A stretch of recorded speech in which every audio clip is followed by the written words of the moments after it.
Okay, guys, today I will be try to give you a very, very broad insight at very macro level without getting into the nitty-gritties of it. As you know, it's not neither it is feasible to plan it in such a short time, neither it will be able to absorb it.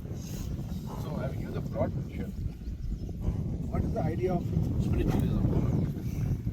The idea of spiritualism always is all about to realize that every human being is the only existence, nothing else is true. That means the person is somewhat kind of waking up from a kind of a dream and entering into an alternate state wherein he realizes that nothing else exists other than me. Yeah, now this is such a very simple statement, all right. But what happens, what is the implication of it? The implication is, to be very frank, certain physical things, parameters on which we all think that this world is around us is very true and all that. Now they go for a 6. For example, time. When deep meditation, you feel that you have spent about, let's say, 1 hour, and you will be shocked to see that the time has already lapsed by 3 hours. That means that kind of a time dilation and the kind of which we say, that sets in. That points out to something profound. That is, there's nothing known as time. Time is not absolute. That means the implications will be somewhat very much deeper later on. One is that. And the second thing is, what happens is,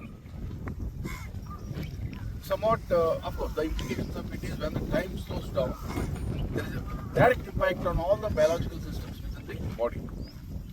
They all slow down, including the process of aging. That is a direct implication of it when the time slows down. Because as you all must be aware, the entire cosmos is nothing but space and time continuum as per the relativity. Somewhat akin to that theory, as the time comes to starts coming to zero, towards zero, or slows down, your breathing comes to starts to slow down. Breathing is barely perceptible, and when the breathing comes down, all the biological systems also start slowing down. So there are 3 things which are continuously happening. One is time is slowing down. As a result, mind is coming to a calming down, and mind is a function of the breath and vice versa. Therefore, breath starts coming down slow, and when the breath is coming slow, starts slowing down, all the biological systems slow down. Now, these are what I told you is the pathological side of it. Only the pathological gross side of it. Now, what is the actual thing which is going to happen as far as inside the mind is concerned? Mind starts entering into a kind of an attitude while you are in that state. I'm talking all this while you are in that session of deep meditation.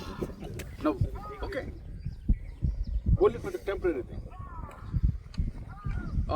Kind of so be it attitude. Let's say suddenly in the middle of the meditation you remember someone cheating you long back, about 20 years back, 30 years back. You don't give a damn, so be it. What the hell? Let it be so. How does it impact? That kind of a call it sense of forgiveness, call it sense of don't care, or call it kind of beat. All these are flowery languages, and the languages don't matter. But the essence is you develop that kind of attitude. And that is as far as the mind is concerned. And then when the mind becomes calm, there is something very profound which is also happening here. Definitely.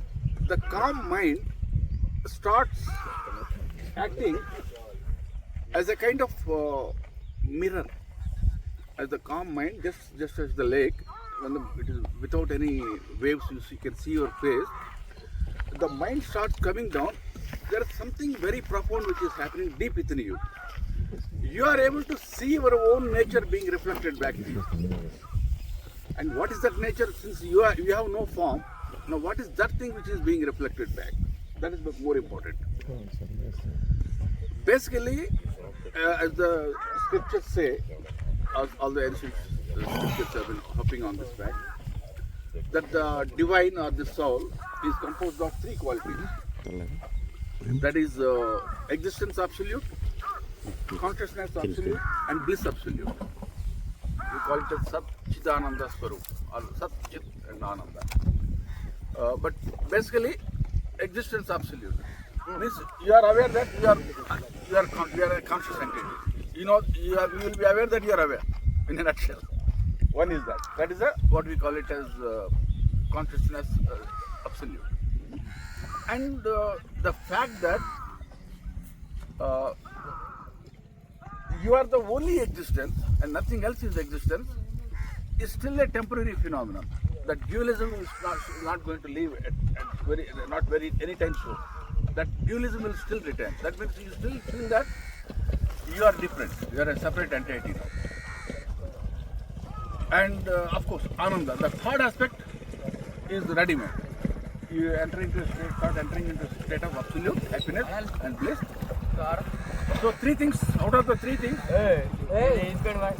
bearing one, the other two things are almost start happening for you. So these three things start reflecting back to you, bearing the concept of dualism, which I will not think about it now. We'll have it some other time. The other two things start reflecting back. And a lot of good, beautiful things happen as you enter into that state. For example, suppose if you are not able to sit in, let's say, constantly cross-legged for more than, let's say, 30 minutes. Otherwise your legs will start paining. That is your capability. You are aware of that. But by chance, if you happen to get into this state while in the process of this thing, and one fine day you will experience also. Suddenly 3 hours have gone by. There is no requirement of uncrossing your leg or changing your leg also. This is what is called as Asana Siddhi. Your body is absolutely, it doesn't need any kind of, it's not dependent on anything now. You yourself will get shocked that how I managed to sit for such a long time. That means some kind of a phenomenon is happening here, or maybe call it some kind of an anesthesia is being applied to the complete biological system, where you are not experiencing that discomfort of sitting for such a long time. That's what we call it as stability in the posture or the asana siddhi, what we call it. And it is affected naturally, not by training yourself. If you are, let's say, training every day, you are practicing sitting cross-legged for up to half an hour, 45 minutes, 1 hour, 1.5 hours, 2 hours, 3 hours. Yes, that's some techniques are used in that way also, for various, depending on the various yoga system or tantric system. But when it naturally gets affected, when the mind lapses into such a state, the body automatically becomes like that. He may be a weak guy who is not used to sitting for such a long time. Suddenly he finds himself sitting for 1.5 hours or 2 hours. He is also got shocked. So it's got a kind of a dazzling effect on the mind. That is the thing which I am talking about. And something else also happens while you are in such a state. You feel that, see the sunlight, beautiful sun? Yeah, you actually start seeing the sunlight being reflected back to you. When your eyes are closed, in the depth of your mind, you see the beautiful radiance being reflected. You can see that, only that, nothing else. You feel even sometimes that you are surrounded by, not only in the front, but also on all your sides, you are surrounded with bright light, completely. So, this in a nutshell gives you the initial taste of what lies ahead. And no one generally will be able to remain in that state for a very long time. Although meditation session may prolong over a period of, let's say, 3 hours, but that intense periods in between, you start entering for a few minutes and then returning back for a few minutes, again entering back for a few minutes and returning back for a few minutes. That will go on like that. And slowly this will have a very don't disturb gradual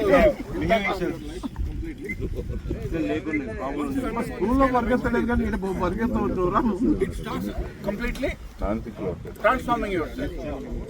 So with this as a background, this as a terminal objective which everyone wants to enter into, I'll just give you the anatomical structure to give you a better comprehension of the thing, why these things manifest, is affected like this.